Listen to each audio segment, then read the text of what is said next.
अस्सलाम वालेकुम, मैं हूं इमरान आज़म और आप देख रहे हैं मेरा यूट्यूब चैनल इमरान आज़म व्यूज़। नाज़रीन, एक बात जो मैं तवात्तर के साथ अपने तमाम वीलॉग्स में कहता रहा हूं वो ये है कि तहरीक इंसाफ के जो सरबराह हैं इमरान खान, उनकी रिहाई अब नागज़ीर है। इस मुल्क के लिए नहीं, ये मुल्क तो पहले भी चलता आया है, आगे भी चलता रहेगा। कई कद्दावर जो है सियासी शख्सियात आई और चली गई, लेकिन इमरान खान का बाहर आना पाकिस्तान तहरीक इंसाफ के लिए इंतहाई ज़रूरी है, वरना जो है तहरीक इंसाफ का वजूद ही ख़त्म हो जाएगा। मैं बार बार ये बात कहता रहा हूँ और कुछ लोग जो है इसका जो काउंटर आर्गूमेंट वो ये देते रहे हैं कि वोट बैंक इमरान खान का है, ये लोग जो बाहर हैं इनकी कोई हैसियत नहीं है। इमरान खान जब बाहर आएंगे तो फिर जो है वोट बैंक वापस रिवाइव हो जाएगा, पार्टी वापस जुड़ जाएगी। किसी हद तक तो ये आर्गूमेंट दुरुस्त है, लेकिन हमने देखा कि बड़ी बड़ी जो पार्टियां हैं वो भी हमें वो रेज़ा रेज़ा हो गई। और इसकी बुनियादी वजह यह है कि जहां एक स्ट्रॉन्ग नज़रिया ज़रूरी होता है किसी भी सियासी जमात की सर्वाइवल के लिए, वहां शख्सियात का जो किरदार है वो भी बड़ा अहम होता है। हमने देखा, एक मिसाल आपने देखा कि कराची में जो है दहाइयों तक MQM का राज रहा। नज़रिया तो MQM आज भी कहती है कि हमारा वही है, लेकिन अल्ताफ़ हुसैन जब माइनस हुए तो उस जमात की आज क्या सूरत हाल है वो आप सबको पता है। इसी तरह आपने देखा कि ANP जो है, एक वक्त में ऐसा लगता था कि खैबर पख्तूनख्वा की जो सियासत है वो ANP के बगैर कभी मुकम्मल हो ही नहीं सकती, और ANP के साथ पास जो है बड़ा मजबूत नज़रिया था, आज भी है। लेकिन जो जो वहाँ पे क़यादत का बुरान पैदा हुआ, वहीं पे उसकी वजह से फिर जो है चीज़ें जो है वो हाथ से निकलती रहीं ANP की। और अब जो है वहाँ पे हमें एक मरतबा फिर जो है ANP तहलील शुदा सूरत में नज़र आती है। और आपको पता है कि पहले जाहिद खान ANP छोड़कर नून लीग में शामिल हुए, और अब जो है हारून बलोर साहब जो हैं शहीद, उनकी जो बेवा हैं वो भी जो है नून लीग में शामिल हो गई। तो ये सब चीज़ें इंडिकेट करती हैं कि नज़रिए के साथ सियासी कदावर शख्सियत का होना भी किसी सियासी जमात की बका के लिए बड़ा ही ज़रूरी है। आपने पीपल्स पार्टी की मिसाल अगर मैं दूं तो इस वक्त पीपल्स पार्टी की हुकूमत अगरचे सिंध में भी है और बलूचिस्तान में भी है, आप कह सकते हैं वफाक में भी वो आइनी ओहदों पर बैठी है, लेकिन जो पीपल्स पार्टी है उसका असल गढ़, उसकी बैटल फील्ड पंजाब थी।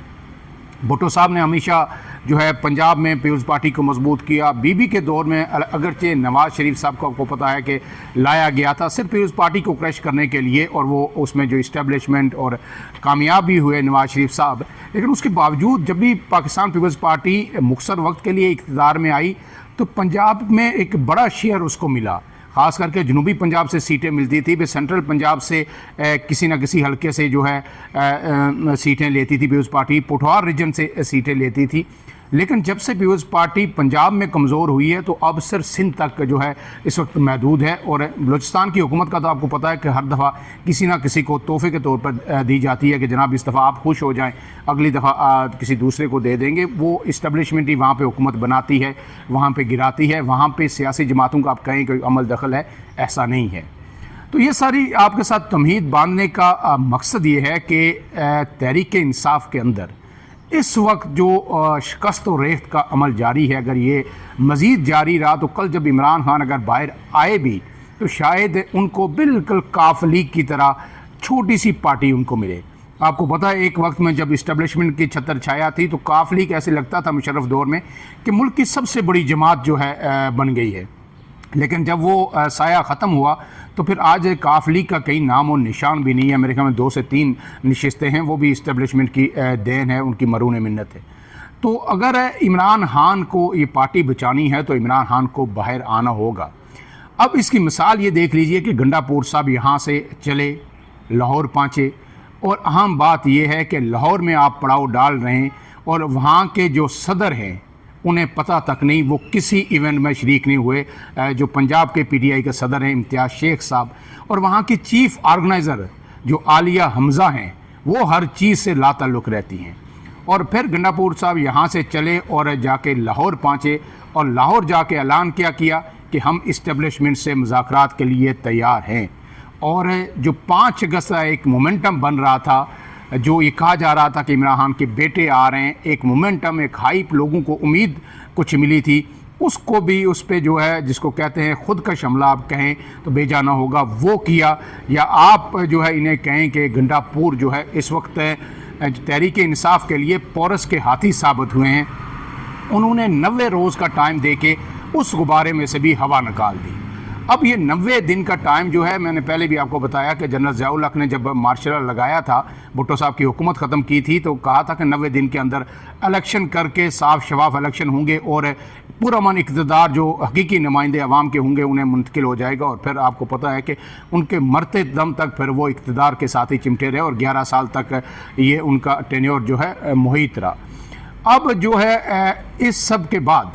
गंडापुर ने जो कुछ कर दिया PTI के साथ, सवाल ये पैदा होता है कि गंडापुर साहब को ऑपरेट कहाँ से कौन कर रहा है? क्या ये इमरान खान की हदायत थी? तो अब तक की जो PTI ज़राए से हमारी बात हुई है, PTI के कुछ रहनुमाओं से मेरी बात हुई और उन लोगों से बात हुई, वो जर्नलिस्ट जो जिनको आप PTI की दाई कहें तो बेजा नहीं होगा। PTI वाले की जो ख़बरें हैं वो चल के उनके पास आती हैं और वो PTI की अंदर की ख़ास करके जो लड़ाई है, सियासत है, उसके एक एक मूव से वो वाकिफ़ हैं। तो उनका ये कहना है कि जनाब ये जो स्क्रिप्ट है ये कहीं और से गंडापुर साहब को मिला और गंडापुर साहब ने इसीलिए उन लोगों को जो मज़ामत की अलामत समझे जाते हैं पंजाब में, जिन पे इमरान खान ने तकिया किया, आलिया हमज़ा जैसे लोग, उनको साइड लाइन किया और अपने साथ जो है उन्होंने मिलाया जनाब बैरिस्टर गौहर साहब को, जो बड़े मुफाहमत के दाई हैं, इस वक्त बातचीत के दाई हैं। और यहाँ से चले पूरे पंजाब पुलिस के प्रोटोकॉल में कहीं कोई नाका नहीं लगा, कहीं कोई रुकावट पैदा नहीं हुई। और आपको पता है कि जब इससे पहले PTI पंजाब में जलसे करती थी तो जो ये टेंट सर्विस की दुकानें हैं इनको भी नोटिस जारी कर दिए जाते थे, यहाँ पे भी छापे पड़ना शुरू हो जाते थे कि जनाब जिसने कुर्सियाँ दी जलसे के लिए उसे गिरफ़्तार किया जाएगा, शामियाँ ने दिए, कनातें दी, तो वो होता भी था। लेकिन वहाँ से कनातें भी मिली, जो है कुर्सियाँ भी मिली और वो जो है जो उस फार्म हाउस पे जाके मिर्ज़ा मोहम्मद आफरीदी साहब के लगी, वहाँ पे तैयारी हुई और गंडापुर साहब जो है KPK का लाओ लश्कर लेके तो वहाँ पे पहुँच गए और पंजाब की जो तहरीक इंसाफ है उसे खबर ही नहीं हुई। अब इसके साथ साथ ये कहा जा रहा है कि गंडापुर साहब जो है अब PTI के नहीं रहे। PTI कारकुनान जो इस पर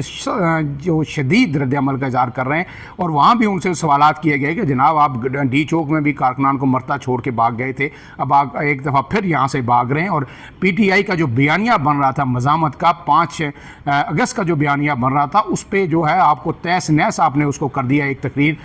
करके कि जी 90 दिन का आपने इस्टेब्लिशमेंट को टाइम दे दिया है, हुकूमत को टाइम दे दिया है। 90 दिन मतलब ये है कि आप इमरान खान जो है 90 दिन मज़ीद आराम करें और उसके बाद फिर देखा जाएगा कि इमरान खान को निकालना है या नहीं। तो इसके साथ साथ ज़राए ने यह भी बताया कि ये जो उन्होंने लबो लहजा इस्तेमाल किया मुल्ला फजल रहमान के ख़िलाफ़, आज से चंद दिन पहले की बात है, चंद हफ्ते पहले की बात है कि यही असद कैसर और ये सारी PTI मुल्ला फजल रहमान के घर जाके उनकी इमामत में नमाज़ें पढ़ रही थी, उनसे बगलगीर थी और ग्रैंड अलायंस बनाने के लिए जो है उनके दर पे बैठी हुई थी। और जब अपना मतलब पूरा नहीं हुआ तो जिस तरह का लबो लहजा गंडापुर साहब ने इस्तेमाल किया, मैंने पूछा जो है जो वाकफ़ान हाल हैं जो लोग कि इसकी क्या वजह हो सकती है। तो जनाब जो माकूल जवाब मुझे मिला, उन्होंने कहा है कि ये भी थपकी जो है वहीं से आई है, क्योंकि मौलाना मुसलसल जो है इस वफाकी हुकूमत को, नून लीग की हुकूमत को, पीपल्स पार्टी की हुकूमत को इसे फार्म 47 की पैदावार करार दे रहे हैं और धांधली ज़दा हुकूमत कह रहे हैं। बार बार वही बयानियाँ वो जो है वो आपको पता है कि वो लेके चल रहे हैं। तो अब मौलाना ने जब KPK के अंदर जो है तब्दीली की बात की तो फिर उसके बाद उन्हें गंडापुर साहब को थपकी दी गई कि आप बेफिक्र रहें, आपकी हुकूमत हम गिरने नहीं देंगे। और आपको पता है कि गंडापुर साहब का जो लबो लहजा, जो इतना इत्मीनान है, उसके पीछे भी वजह यही है। वरना जो है इमरान खान की हुकूमत यहाँ वफाक में किस तरह गिरी थी आपको पता है। तो अगर गंडापुर साहब की हुकूमत गिरानी हो तो ये मेरे ख्याल में 12 से 14 घंटों का काम भी नहीं है। जो है गंडापुर साहब फ़ारग होकर घर चले जाएंगे, लेकिन उन्हें ये यकीन दहानी कराई है गंडापुर साहब आप हमारे साथ अच्छा चलें, इमरान खान जेल में हैं वहीं पर रहेंगे, लेकिन आपकी हुकूमत नहीं गिरेगी। तो अब जनाब मौलाना को भी जब उन्होंने आड़े हाथों लिया तो उसके पीछे भी थपकी थी। और लेकिन सवाल ये है, मौलाना की बात नहीं है, अब PTI क्या करेगी। पीटीआई को जिस तरह गैर गार के गंडापुर साहब यहाँ से लेके गए मिर्ज़ा अफरीदी के डेरे पे, और वहाँ सब कुछ अरेंज हुआ था पहले से, और फिर जाके वहाँ से जो है मुज़ाकरात की बात कराए और 90 दिन का वक्त दे आए, तो इसके लिए हर तरफ से सवाल ये उठ रहा है कि जनाब इसके लिए इतनी तरद्दुद करने की ज़रूरत क्या थी, लाहौर जाने की क्या ज़रूरत थी? आपने अगर यही बात करनी थी तो फिर आप यहाँ इस्लामाबाद में बैठ के कह देते, प्रेस कॉन्फ्रेंस कर देते, KPK में बैठ के कर देते। तो इसके लिए इतनी आपने जो है तकलीफ़ यहाँ से की। तो कहा यह जा रहा है कि इसके पीछे भी एक पूरा स्क्रिप्टेड प्लान है जो उनको दे दिया गया है। और जिस तरह मैंने कल के व्लॉग में आपको बताया था कि जो शख्स पीटीआई के अंदर से मज़ामत करेगा वो साइड लाइन होता जाएगा, और नई क़ियादत जो है पीटीआई की, जो इस्टबलिशमेंट के जो है बिल्कुल कंधे से कंधा मिला के चलेगी, वो अब इमर्ज करने की कोशिश की जा रही है। और अगर इसमें इमरान खान कहीं पे फिट आते हैं, गंडापुर अब जिस पैटर्न पे चल पड़े हैं, अगर इमरान खान भी इस पे अमीन कहते हैं, और ये जो 90 दिन का वक्त है इस पे CBMs लिए जाते हैं आहिस्ता आहिस्ता, इमरान खान का तर्ज़ अमल देखा जाता है, और फिर CBMs जो है अगर लिए जाते हैं और वो ठीक ठीक चीज़ें आगे बनना शुरू हो गई, तो फिर एक वक्त आएगा शायद इमरान खान बाहर आ सके। लेकिन अगर इमरान खान अपने स्टांस पे, जो अब तक उनका स्टांस है कि वो मुज़ाकरात के हामी ज़रूर हैं लेकिन डील के हामी नहीं है, तो अगर उन्होंने डील की जो है ये ऑफ़र जो है ये कबूल ना की और फिर मुज़ाकरात की बात ही करते रहे, तो फिर इमरान खान साहब भी अंदर ही रहेंगे, और बाहर जो है गंडापुर साहब और इन जैसे जो दीगर लोग हैं जिनको सामने लाने की कोशिश की जा रही है, वो पीटीआई को हड़प कर देंगे। और जो मज़ामत की अलामत जो लोग हैं पीटीआई के अंदर जिन्होंने कुर्बानियाँ दी हुई हैं, तो वो सारे खामोश होकर घर बैठ जाएंगे। इस हवाले से जो ही मज़ीद अपडेट्स मिलेंगी आपको एक फिर जो है बाखबर करेंगे। लेकिन आपसे आखिर में गुजारिश, अगर आप मेरे चैनल पर नए हैं तो इमरान आज़म व्यूज़ को सब्सक्राइब कीजिए, और वीडियोज़ के बर वक्त मिलने के लिए बेल का निशान ज़रूर दबाइए। फ़िलहाल के लिए इतना ही, इजाज़त दीजिए, अल्लाह हाफ़िज़।